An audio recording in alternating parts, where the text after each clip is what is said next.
Drop the brace.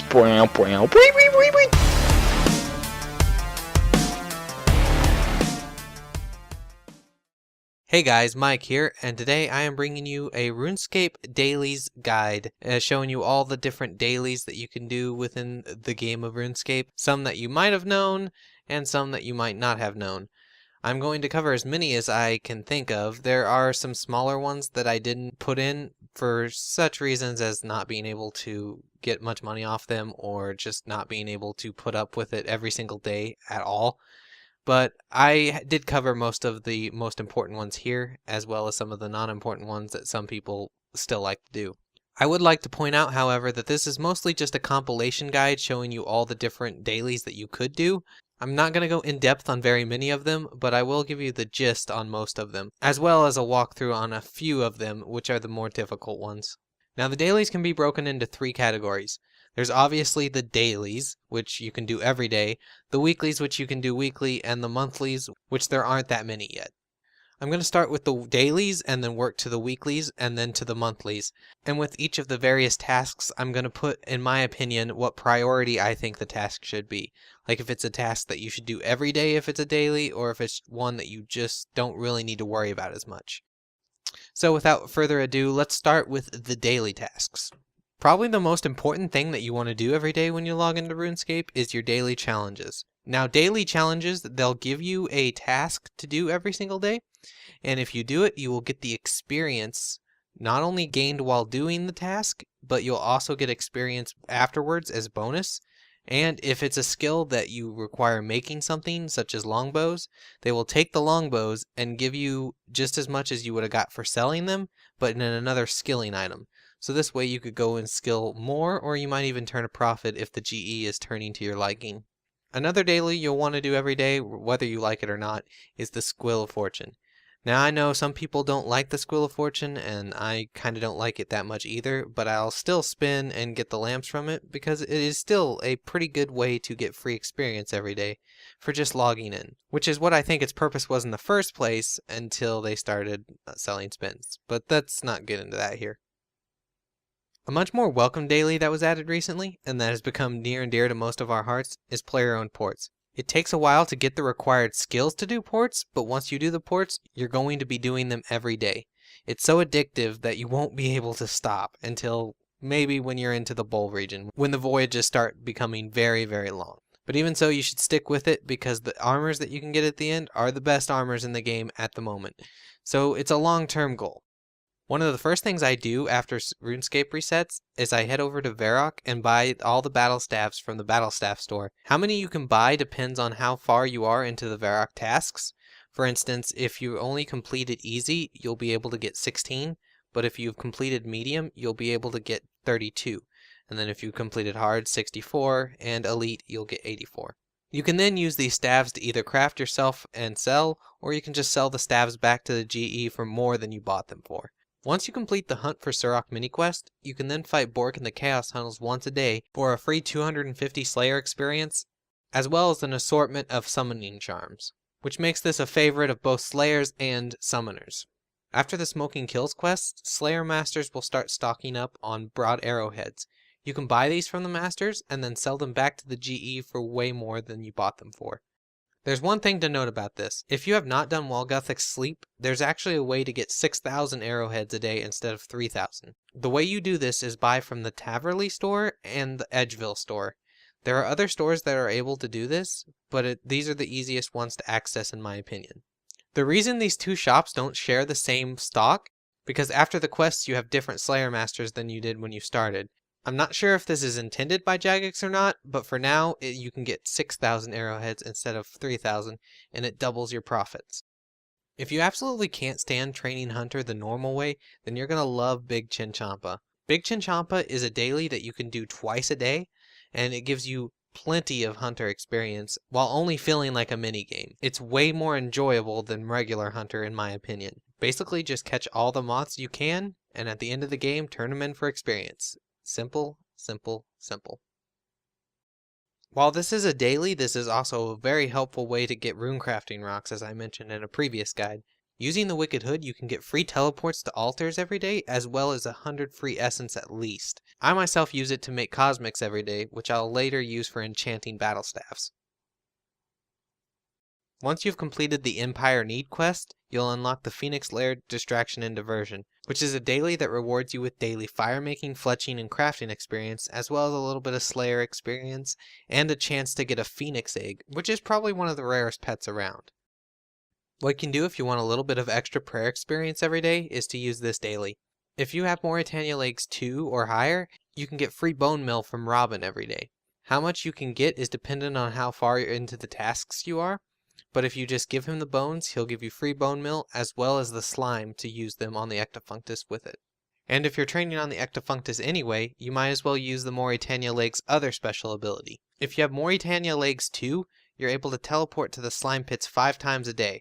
Now if you fill up your inventories and then use the Tokal Zo to get back to the bank, you can get a ton of free slime and use it on the Ectofunctus every day. Another daily that I do almost every day is collect my sand from Bert. Once you've completed the Hand in the Sand quest, you can talk to him to get a free 84 bucket of sands every day, 120 if you've done the Elite RD tasks. I personally use the sand to make glass, which turn into battle staffs later on. Speaking of battle staffs, there's one vital component that I'm forgetting about. If you head over to Catherby, you can talk to Arhin, or however you say his name, and buy 80 seaweed and 40 pineapples for super cheap. Way cheaper than GE prices. I use the seaweed to make the glass that makes the battle staves, and I use the pineapples for super compost while farming. But you could just sell it to the GE if you just want the money back. It's still a little bit of cash. After the Back to My Roots quest, you can grow, then kill a jade vine. These are annoying to grow though, so maybe it's not the best daily. If you're in a clan, you're able to get 200 anagotic orts a day. What anagotic orts do is allow you to get boosts from the clan avatars when they're out on your world. It costs 300 a week, so you're going to have to collect a few days before you can get the buff. However, you can get them from skilling, from monster drops, pretty much anything. You're almost never at a loss for orts, and usually people just turn them off because they're annoying. Shooting stars are a great mining daily that you can do every day. Using the French chat Starfind, you're going to be able to find a shooting star really quickly and be able to collect the 200 dust in no time. You can keep mining after you've collected the maximum of 200 dust a day, but you won't get as much experience as you did collecting the dust in the first place. If you've at least completed one part of Recipe for Disaster, then you have access to the Culinomancer's chest, and so that means you have access to the chocolate bars inside. The more parts that you have done equals more chocolate bars that are in their chest. You can buy these and then sell them back to the GE for more, or you can grind them up and sell them for even more than that. This is a really good daily to do if you're low level and low on money. With the prices of flasks falling, mining red sandstone isn't quite what it used to be, but it can still give you a little bit of money, or it can give you flasks that you don't have to buy from other people. It does require 81 mining, which is a little steep in some people's cases, but it's really not that bad, and if you have it, you should probably mine the red sandstone every day. After completion of As a First Resort, you can buy raw bird meat packs from the Ooglog meat shop and then resell it to the GE. It's a small profit, but a little profit nonetheless. If you've completed the Karamja Elite tasks, you can collect 8,000 Tokal a day from the banker in Tazar's main plaza. Just talk to the guy that Ryan talks to in this video. While assisting might not be used much outside of effigies anymore, it is still a way you can get a free 30k experience a day. And everybody likes easy XP. If you can start the Fremenic Isles quest, you have access to a shop that can get you a lot of money if you have the patience to buy from it. Inside of Jatizo is a contraband yak hide store, which has 1,000 yak hide that you can buy for 50 each, which then sells on the GE for around 300 each, which can get you a 300k profit if you do it correctly, and if the markets are correct. Now this is a big profit margin, but there is a downside. The shop doesn't have a left click option, so you're going to have to go through conversation each time you talk to her, and it is 1,000 of them, so it does take a while to bank it all. If you have the patience though, go for it, as this is almost a guaranteed money maker. Once you have completed the Shades of Morton quest, as well as the Mauritania medium tasks, you're able to get daily planks from Razmir every day. You need to be able to talk to him though, so you need some kind of serum to turn him away from an afflicted. Depending on what planks you choose, you'll get a different profit margin. I usually just do oak, since that's what I build with. While you're getting the planks from him, you might as well buy the olive oil he has in his shop as well. He has 500 olive oil, which sell for fairly cheap, and you can bank them and sell them on the GE for about 100k profit if you buy all 500 of them. This of course depends on the GE price and how much you're willing to bank the olive oils, considering it's very slow if you don't have the Draken's medallion to teleport you right to Bergnerod. The evil tree is a woodcutting distraction diversion that you can do twice a day. If you talk to the tree spirit in the tree gnome maze, he will teleport you to the evil tree if it's active. If not, you'll have to nurture it until it grows into an evil tree that you can then cut down for woodcutting experience as well as rewards at the end. The higher the level of the tree, the harder it is to kill, but the better rewards you get. Plus the experience you get for actually woodcutting it is not that bad. With the recent release of the Desert Diaries, there was also 2 dailies included with it. If you have the medium tasks done, you can talk to the magic carpet guys and ask where the lost and found is. They give you a random amount of stuff, and it's usually only adds up to about 5k, but any little bit helps sometimes. You can also run south of there and talk to the old man outside of the Cowfight lair for 20 free potato cacti a day.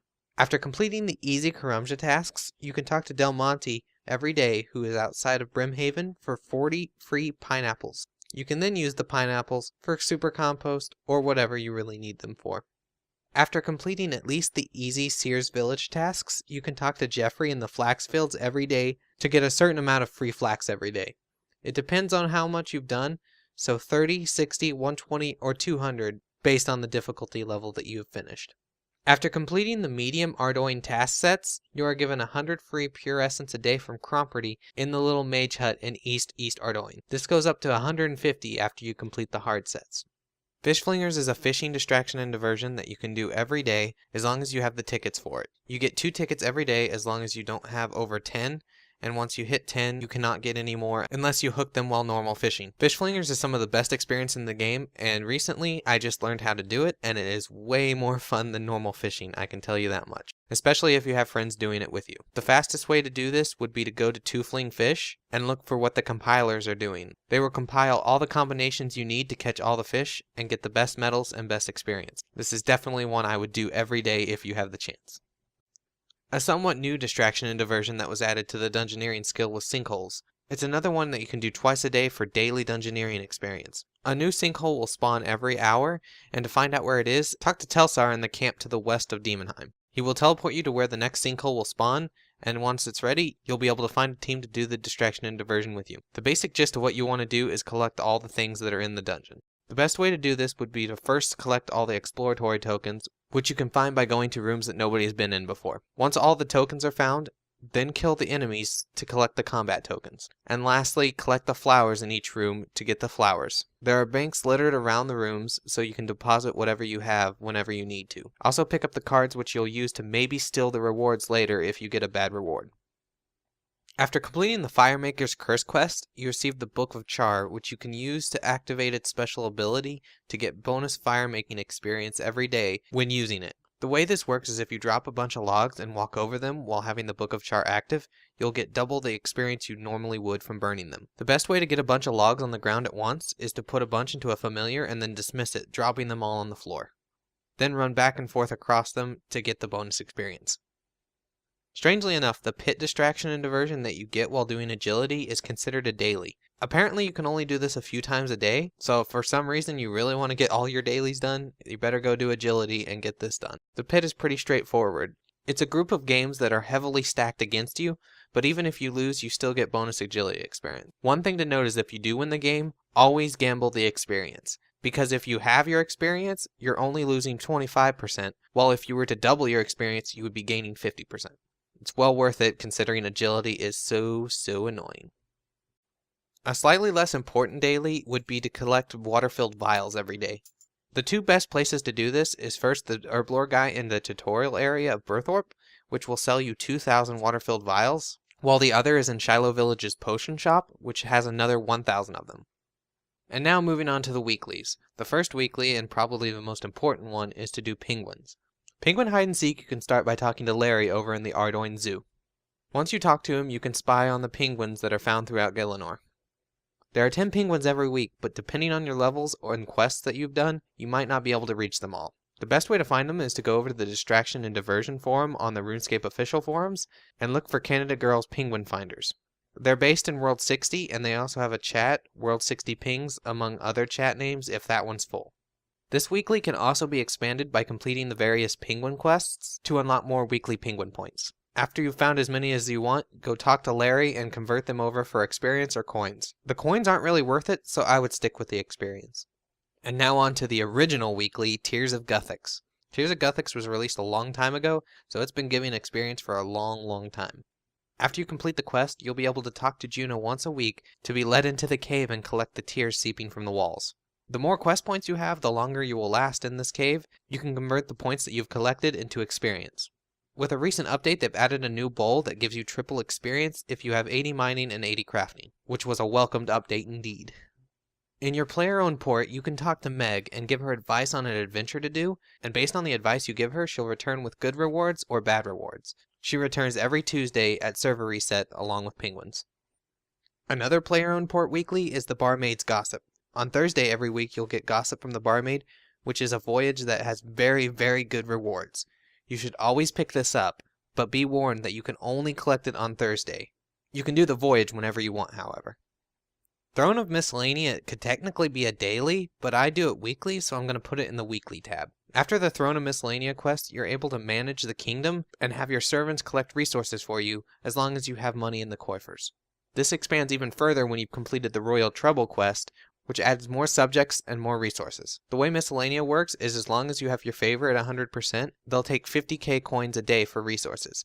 75k if you've done Royal Trouble. And the way I do it is put 1.2 mil in the coffers and then come back in a week to collect my resources. It's around this time when I'll go over the 750k minimum that I need for harvest. As for what resources to choose, I think the best way to do it is to fill up the resources for maples so you can get bird nests and seeds, and then fill coal halfway up. You can also do herbs, but the profit is more or less the same.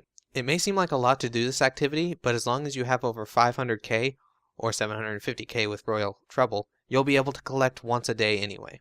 After completing at least one part of Buyers and Sellers and getting you access to the Thieving Guild, you then have access to Hanky Points, which you can turn in for a little extra thieving experience every week. I already made a guide on this, but once a week you can complete the Statue of Damarok for a ton of extra experience in every skill that has a rock. If you'd like to learn more about strange rocks and this distraction and diversion, just click the link that's on screen right now. Familiarization is a summoning distraction and diversion, but it can be very annoying to find it. Pick and Mix will randomly spawn by a summoning obelisk somewhere in the world, and then it's your job to find him and help him collect spirit shards. The problem with this distraction and diversion is it's inactive more than it is active, so finding him it can be very difficult. But once you're inside the spiritual realm, you run around and collect the spirit shards while avoiding the enemies that are shown on screen. The reward for this is triple summoning charms for 40 minutes, or you can get some summoning supplies. I'd go with the triple charms since the summoning supplies really don't add up to much at all. Once a week somewhere around Gillinor, the ticket vendor for the circus will appear. You can then get a ticket and go to the circus and participate in various events that will give you thieving, magic, and range experience. While doing these, just remember to alternate between doing an activity and then doing an emote, and not doing the same emote twice in a row. After completing the Rag and Bone Man, the Fur and Seek, and both optional quests to collect all the bones and furs after that, you'll be able to fight the Skeletal Horror once a week for weekly Slayer and Prayer experience. It's not that much, but if you're looking for a little bit extra, it never hurts. And now finally on to the monthlies. There's only 2 monthlies so far, but they do give a good chunk of experience. The first one is God Statues, which was released a few months ago. Ryan already did a video on this, so I'm not going to explain very much, and if you want to check out his video, click the link that's on this clip. But for doing all the God statues, you'll get quite a bit of construction experience, as well as a little bit of prayer or slayer experience, depending on which statues you want to build. And the other monthly is Troll Invasion. There are 2 ways to do Troll Invasion. You can do the combat version, or you can do the skilling version. The skilling version it requires no combat, so it's easier to do for skillers and such. But the combat one is much easier and much quicker to complete. With the update to it in the EOC, it's made it very simple to do. Since the trolls scale with you, as long as you get rid of dynamite whenever he appears and have plenty of food, you can take care of this distraction and diversion with no problem. This D&D resets at the first of every month. And that about wraps up my dailies guide, guys. For the ending, I'm going to show you how much money that it actually made me doing all those dailies for this video. To figure this out, I put 2 mil on my accounts and then factored in how much I actually made on digits and carried it over to this account. So in the end, I made I have 4.03 mil, and so that means I made 2.03 mil in doing all those dailies. And that did factor in the fact that I got the 2 million off of miscellanea, so that means that was about a 800k profit from miscellanea, which will only be weekly, so you won't be getting 2 mil every day. But you will relatively get about a mil a day if you do all the dailies, and even if you just do the fast ones, it's still about 800k a day. So while it's not great money, it's still steady money that you can make every day if you put your mind towards it. Alright, that's about it for this guide, guys. I hope you enjoyed, and I hope you found out some things that you might wanted to know if you were looking into this guide. This is Mike from FullHouseRS, and I thank you for watching.